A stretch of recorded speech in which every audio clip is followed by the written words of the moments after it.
Hi everybody, Dr. Joe Dispenza here. The formula is a combination of brain coherence and heart coherence, and when you combine those two, you have a more effective ability to be able to affect the body, your mind, and ultimately your life. Coherence in the brain and coherence in the heart is literally a thought away. And if you and I can do it without any external substance, without anything in our environment, I think we begin to become freer. And when we master our emotions, we master our creations. I hope to see you in my future.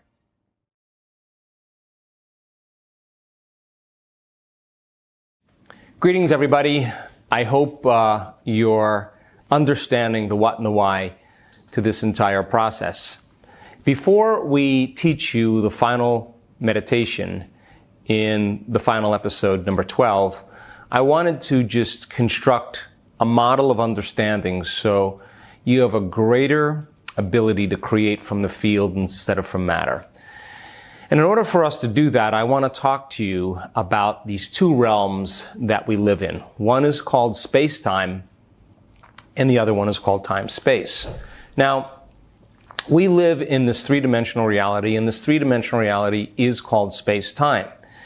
In space-time, we have an infinite amount of space. Think of our known universe and beyond. That space in this three-dimensional reality is eternal. And we experience time by moving through space. And as I said in previous episodes, I have one point of awareness. I'm aware that I'm local as a body in an environment and time. My body is occupying space and time. And I'm aware that I'm here. I'm aware that I'm at one point. And if I want to move to another point of awareness, another point of consciousness, say my car or, I don't know, go to work, in order for me to get to that second point of consciousness or awareness, my physical body, local, my material body, has to move through space. And as I move through space, I experience time. So time is a function of moving through space. And of course, if you move faster, it takes a shorter amount of time. If you move slower, it takes more time. And this realm called space-time, everything that occupies space and time has three dimensions. And everything has height and depth and width, and we can experience this three-dimensional reality with our senses. And as I said all along, our senses fool us into the illusion of separation. There's me here and there's you there and there's space and time between us. Everything then in this three-dimensional reality that occupies space, that creates separation, causes us to live in the realm of polarity or duality or separation. So then, as I've been saying, when we create or when we dream, what we're doing is we're interested in creating something in our three-dimensional reality, but if we're matter trying to change matter, we're waiting for the event to occur to take away the lack or the separation of what we don't have. But if you believe that your thoughts and feelings have something to do with your destiny and you're experiencing lack or separation or emptiness, then it's those emotions that are keeping your creations at arm's length.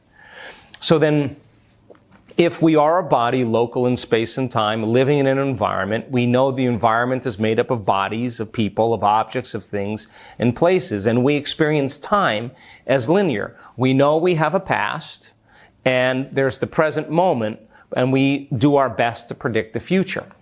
And in this realm of three-dimensional reality, predicting the future, living by the laws of Newtonian physics, classical physics, tells us that we can predict if we know the distance of one place to another and we can determine the speed, we can tell you how much time it's going to get you to one place to another. You can fly from Munich to Los Angeles, and as long as you know certain variables about distance and the speed of the aircraft, you can determine exactly when it's going to land.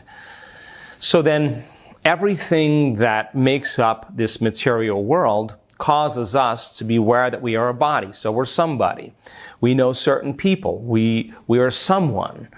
We own certain things. We live in something. We have experiences at certain places, somewhere and in some time. And that becomes the identity that's created in this three-dimensional reality. So then, because we have a past, present, and future, and we can remember our past and we can predict our future, time tends to be linear in this three-dimensional reality. So then, to move from the third dimension to the fourth dimension is what you've been doing all along. The moment you cross over into that fourth dimension, Einstein said the fourth dimension is time. And he said E equals mc squared. Anything that's material that moves to the speed of light, travels at the speed of light, will turn into energy. So the ceiling of this three-dimensional reality is the speed of light.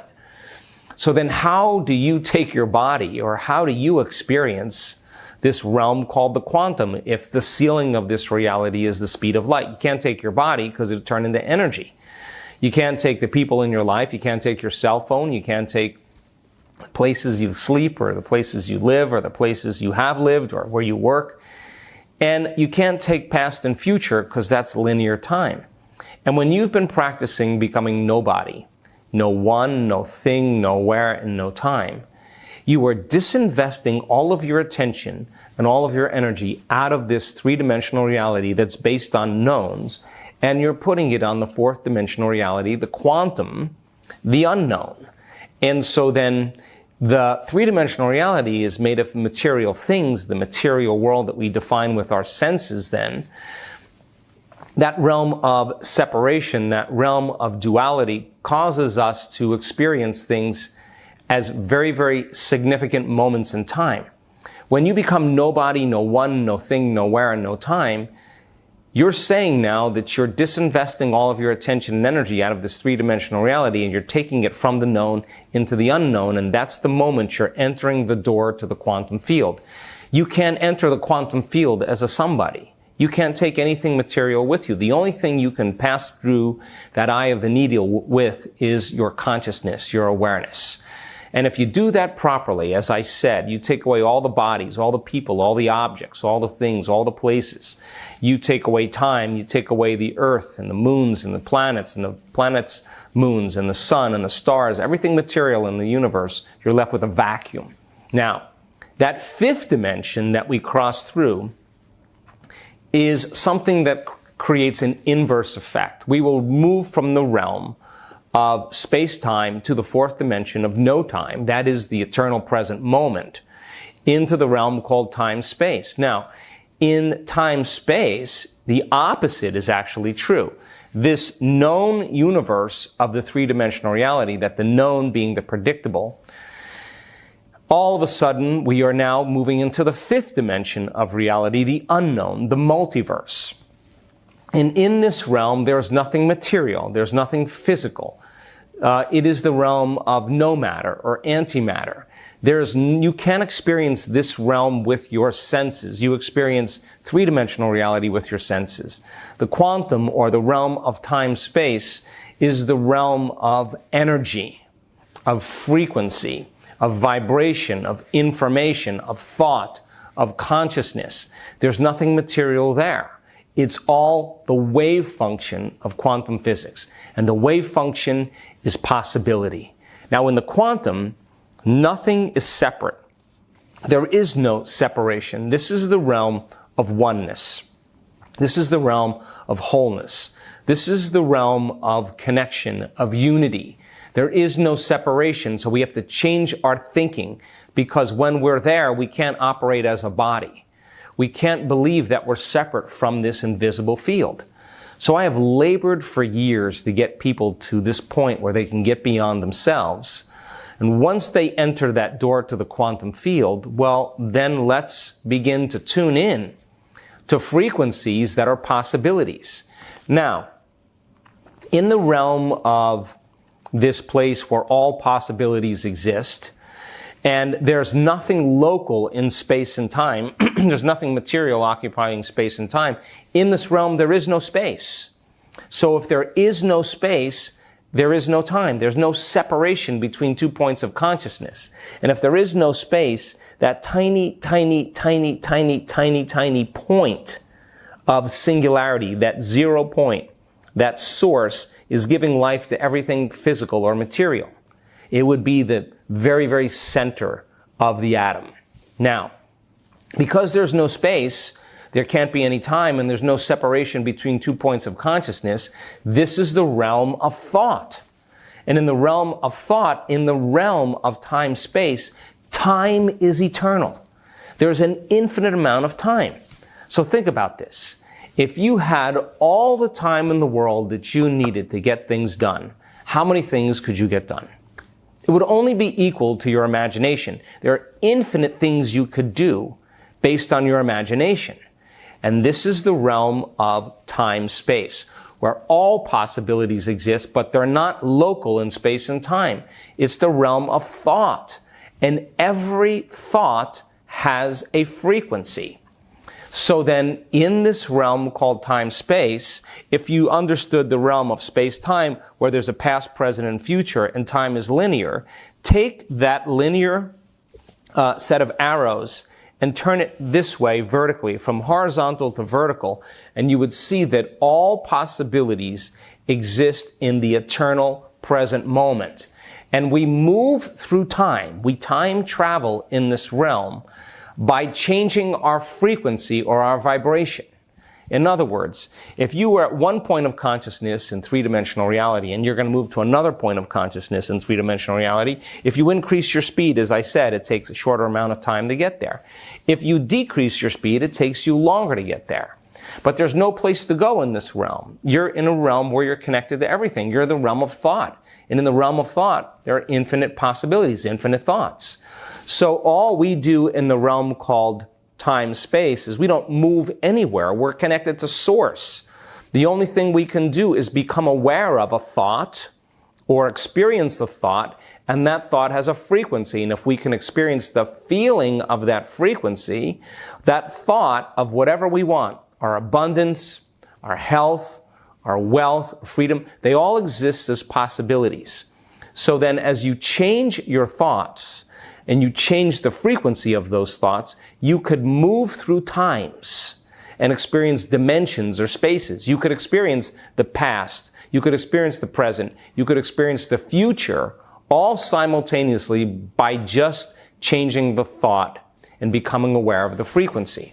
So then, this means then, if you truly entered this realm, this zero-point field, the source, the mind of God, whatever you want to call it, there are all possibilities that exist there. And once you're there, you could change your frequency and tune into the frequency of abundance and feel the feeling of that thought and realize that you're connected to that field and there's no separation.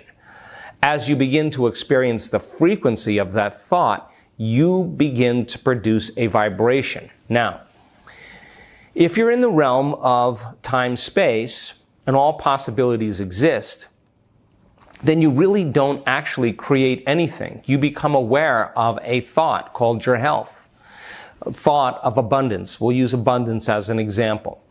So then the thought of abundance produces a frequency of abundance. That frequency of abundance, if you could feel it, you could notice it, you could experience it, you could become more aware of it. Become more aware of it and less aware of you. Surrender to it. Relax into it. Go deeper into the feeling of it. That if you were to become the frequency of that thought, then if you had a coherent brain, you would be sending out a very coherent signal into the field. You were saying, this is my experiment that I want to create for my own personal world. And if I'm creating from the field instead of from matter, and Einstein said, the field creates matter. The field is the sole governing agency of the particle. He didn't say the particle controls the particle. Matter doesn't control matter. It's the field, it's energy that controls matter. So then if you truly got to this place and you could tune into the frequency of abundance, let's just say, and you could become connected to it and become aware of it and remember what it felt like. And you were sending that thought out with a coherent brain. Then there's only one thing that would draw to you, and that is the magnetic field of the heart. Now, it's not like your future's out there when you're in this quantum field, in the unified field, in the realm of time-space. That's not how it works. The thought of your abundance produces the frequency or the feeling of abundance. And if you could lock into that frequency and stay connected to it, and then have the thought of drawing it to you with your heart, this is where it gets exciting. Because that magnetic field of your heart isn't drawing it from somewhere out there. The magnetic field of your heart, if you are feeling the feeling of your abundance with your heart, if you're falling in love with a new life with your heart and you know how to create heart coherence, wow, now it is that feeling and your connection to that future that you feel with your heart that begins to draw it to you. And the longer you can feel that feeling with your heart, your body in the present moment is believing it's happening to you. And what you're doing is you're conditioning your body into the present moment. Now, why is this important? Because if you can feel the emotion of your future with your heart, and this is the center of oneness and wholeness, and you're no longer creating from duality or polarity, we could say, over time, your abundance will live in your heart. You will know the feeling of your abundance with your heart. And when you think of abundance, instead of you feeling lack or separation, the thought of your abundance will produce the feeling of abundance in your heart. The more you practice this and you're experiencing that future in the present moment, it is the emotion that's causing you to feel connected to it in the present moment. And so then the emotion of your future that you feel with your heart is the exact thing that causes your body to begin to believe it's happening to you now. And it's in the eternal now, the eternal present moment, where you are in the unknown, where all possibilities exist, that cause you to draw that future to you. So when there's a vibrational match, when you're creating from the field instead of from matter, and you're creating from the realm of time-space, when your energy is synchronized with a coherent brain and a coherent heart, now you no longer have to move anywhere to get what you want. If the field controls matter and you're connected to the field, you're connected to source, you're connected to the unified field that governs everything physical. As long as you're creating from the field now, there's no place for you to go. There is no space and no time. So as you change your energy and you connect to it with your heart, you are going to collapse 2 points of consciousness. The point of consciousness of your dream and the point of consciousness called you. And as you draw it to you, to your heart, as you collapse 2 points of consciousness, you are collapsing time and space, which means you are warping space and time. That means the event will be drawn to you. And it will come in a way that you haven't thought of. If you thought of it, you would have done it. That's the known. It comes in a way that you haven't thought of. That's the unknown. And as I said, when it surprises you and catches you off guard, it makes sense then that you're going to begin to realize that on some level you created it. So the job that we have, first of all, is to get to that field. That's what we've been practicing. The practice of becoming nobody, no one, no thing, nowhere, and no time. Disassociating from everything known. Disinvesting all of your attention and energy out of this material world of three-dimensional reality and putting it on the unknown. And doing that properly and existing in that place comfortably without feeling fear or feeling like you need to come back to your body's pain or come back to thinking about someone in your life.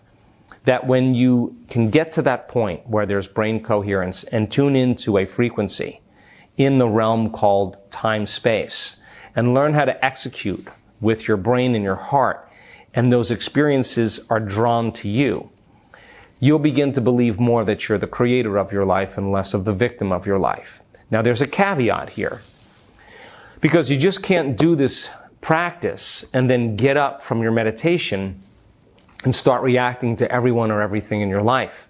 The moment you do that, as I've been saying, you just disconnected from the energy of your future and you're back to the same energy of your past and your life will stay the same.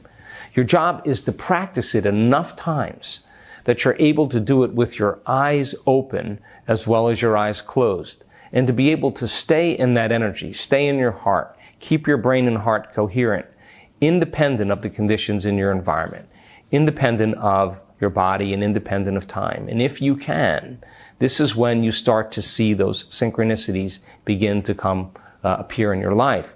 And if you're tuning into something like abundance, and all of a sudden things start unfolding where you start noticing changes in your outer world, you start seeing these synchronicities, these opportunities as coincidences, I promise you the next time you go to create from the field, you're going to want to do it again and again. And all of a sudden, as it keeps happening, more doors keep opening and you find yourself entering a whole new reality. So in the final session that we have, in episode 12, we're going to put this all together and teach you the meditation. So now you can begin to use brain and heart coherence, the formula, to begin to produce measurable changes in your life. I'll see you then.